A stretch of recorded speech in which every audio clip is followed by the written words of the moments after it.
let's start from the beginning. First off, how did this all begin? How did this, how did you end up getting on that course? So when I was a kid, I started climbing trees, and I just loved it, like climbing in the branches. It was just a really fun thing for me to do. And then my great grandmother, who is in her 90s now, she showed me American Ninja Warrior, and I fell in love with it because I was already climbing trees, and I realized, oh, this is an organized sport. So I fell in love with that aspect of it, and that's how I started doing American Ninja Warrior. So what age are you when you started climbing the trees and stuff? Like, if you can estimate. I've been climbing trees and climbing on really everything for as long as I can remember. I don't really remember a time where I wasn't exploring things around me. So cool. And what age? I know you were on it before, right? Yes. When was the first time you were on it? When I was 15, on season 15 of American Ninja Warrior. That was the first time I competed. What prep? Let's start with the prep. What did you have to do to train to even be ready to do that? Yeah, so the training looks like doing lots of body weight workouts. So that would be like push-ups and pull-ups, and doing like calisthenics type workouts to train your body to prepare for those kinds of obstacles. Wow. And you were on season 15. So what year was that? Do you remember what year that was when you were 15? Yes, that was 2023. I went and filmed in Los Angeles. Very cool. And what did you have to do to get on there in the first place? So to get on the show, you submit a video and do an application form, and then they look at your video and select you from all the big pool of people, and that's how you get on. Really cool. How was that round when you first went on? Like, what did you have to do? For what? For the first round when you went in at 15 for season 15. That was this. It was the same as this time. It was the qualifying round. You had to run a course against about 30 people, and you had to do so well in order to move on and advance. And you said it's filmed at night, so you guys could be going at any time, like later in the night, early morning, right? Oh yeah, you've got to be prepped to run at any time. A lot of athletes actually months in advance will start setting days where they'll sleep during the day and then be awake at night and train at night, so that they can get used to the feeling of being awake during times that you would not normally. And what was challenging about all of that the first time you went? I think the first time I was just really, really nervous about like being on this show that I watched for so long, competing alongside these people that I had looked up to for so long. It was absolutely crazy to me that I was doing this. Yeah, and you went through that qualifying round, right? And is there a part where you ended up not passing through, or like? Yes. So the first time I competed on American Ninja Warrior, I was running through the course, and on one of the obstacles, I fell and fractured and sprained my ankle. But I didn't fall in the water, so I kept going and I kept pushing through till eventually I just could not run the course anymore. So then I fell in the water after that obstacle. But I actually had done well enough to move on, but I talked to the producers, and understandably so, they said that I couldn't really compete on a fractured ankle, so that's all right. Wow. And then what made you want to do it again? Like, you just were like, I'm not done yet. Like, I still have a lot to give. Oh yeah, 100%. I think my main purpose for going on is just to share like who I am, and to share like, oh wait. You're good. Oh wait. You can figure it out. It's recorded, so there's no pressure. Let me think about my words. I think my purpose for going on is just really to show. It's okay. You're good. I'm blanking. You're doing great, buddy. Will you ask the question again? Yeah. So that after the first time, what made you want to go on again? What kind of lit that fire inside of you that you wanted to do it again? Yeah, well, I think it was really disappointing the first time because when I got injured, I couldn't really show like my full potential and show that I could keep going without injury. So I really just wanted to go back and give it my all, and show who I was. Yeah. So how old are you now? I'm 17 years old now. You're 17, so 2 years later. Were you 17 when you went on in September then? Yes, I Okay, was. cool. And so you made it through that first round that was aired last week, right? Yes, yes. So I guess walk me through what you were kind of feeling in that moment. Now you're back 2 years later. Was it the same kind of nervous feeling, or were you like, I'm just ready to go? I was really nervous again, just because, I mean, it's filmed in front of a live audience. There's a lot of pressure. But at the same time, I think in both experiences, seasons 15 and 17, I was just leaning on God the most of all, because I think that's the most important thing that you can do.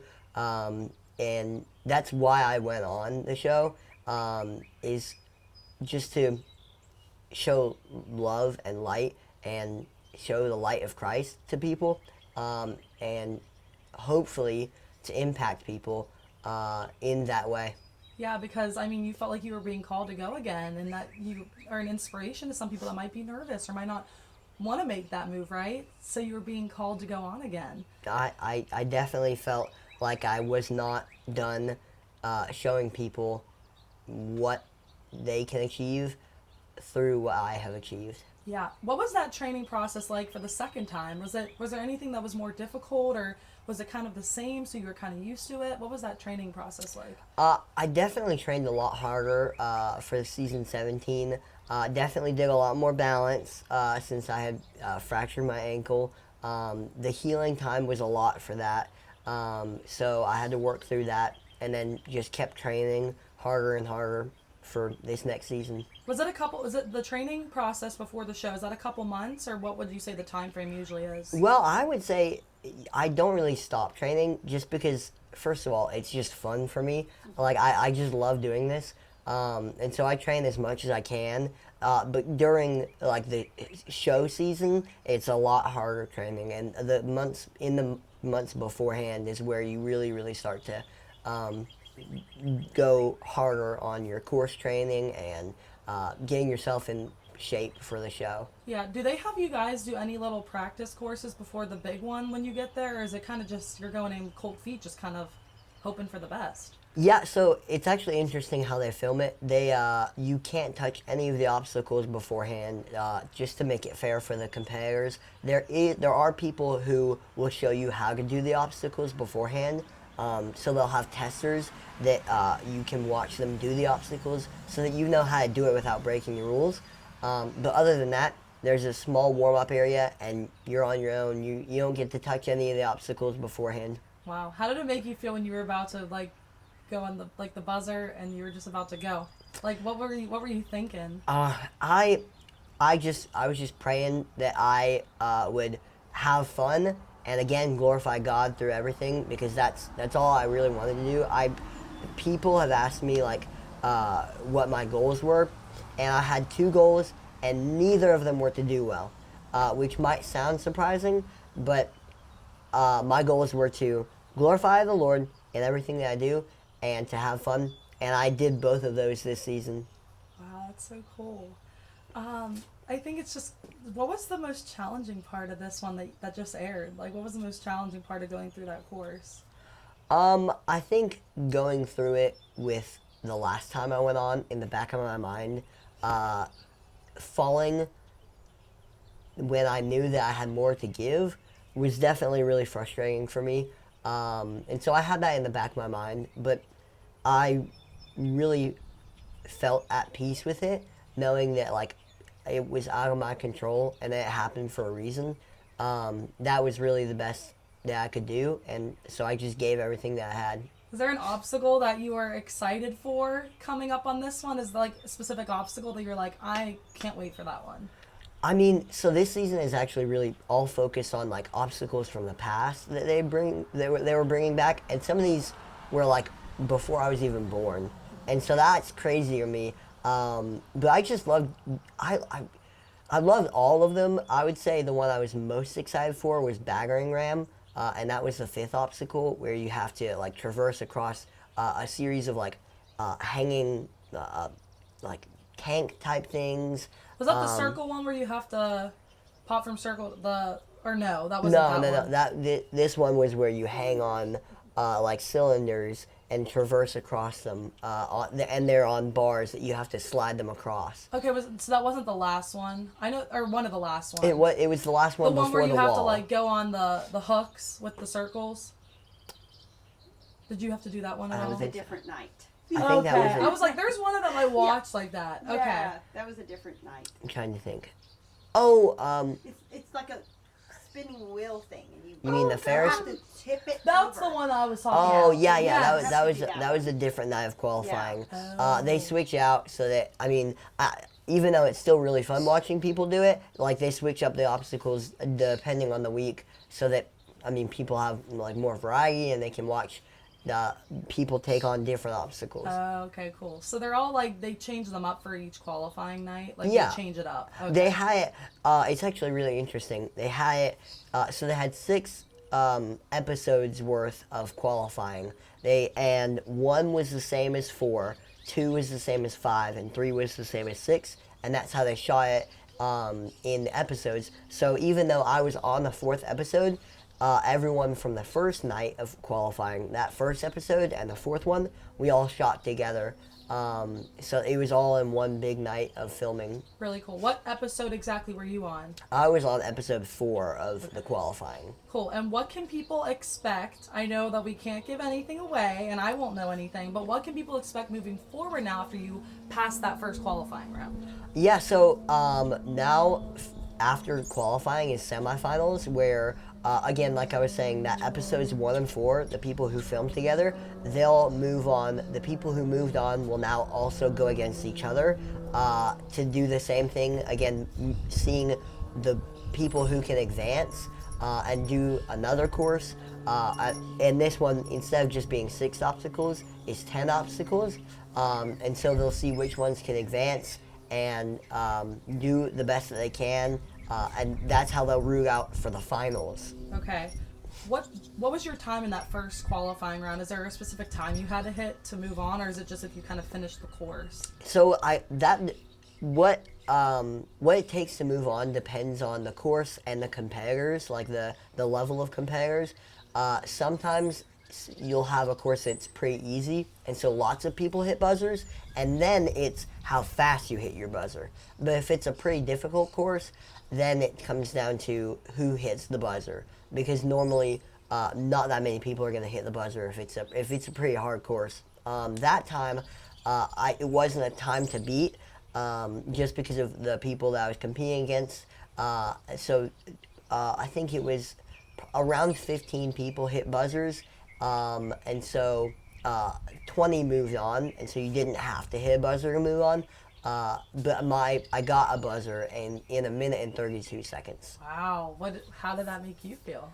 That made me feel really good, just to be able to go out there and show like that I'm more than like just injury. That I could show much more when I'm not injured. Even though I think it's so funny, so many of my like fellow competitors and friends were like, they're all teasing me about how I stopped in between every obstacle. I was just happy to be there, but that definitely slowed me down a little bit. Yeah. So when is this next round gonna air for people to stay tuned to? We're not given 100% like of the information, but my guess would be sometime in the middle of July. We have 2 more qualifiers left tonight, and then the next week, and then the semifinals will start. So I think July 14th. Cool. Any other details? Anything else that you want to highlight that I might have missed? Anything else? I don't think so. You said 20 people moved on from that qualifying round. Yes. So there's a couple more that still got to go to air. Yes, there's 2 more qualifiers that still have to air. Is there anything else that you guys want him to add? Anything else about his experience? Anything else about growing up doing it? And are you cool to go on camera next? Sure. Okay, I'd love to get your perspective. Absolutely. Yeah. Cool. I don't know. One of the things about American Ninja Warrior is, they try to highlight people that have gone through very difficult things in life. Mm-hmm. And Hunter was born with cleft lip and palate, and he's had a bunch of surgeries. And You so can talk. Yeah, this is perfect for you to talk about. I'll have you talk Okay. about. Okay. Is there anything else that I might have missed? Any other I don't think- feelings, emotions that have come up while you seeing yourself on there and hitting the buzzer? I don't think so. I mean, it's cool how you overcame all that from the first round and you wanted to go back on. I think that's inspiring. Yeah. I don't think there's anything else I have to add. I Okay. just see I when I've gone on, I haven't really been, or I've tried not to be like focused on myself because that's not my goal. My goal is to spread a message not about myself. And so I don't think I have really anything to add about myself.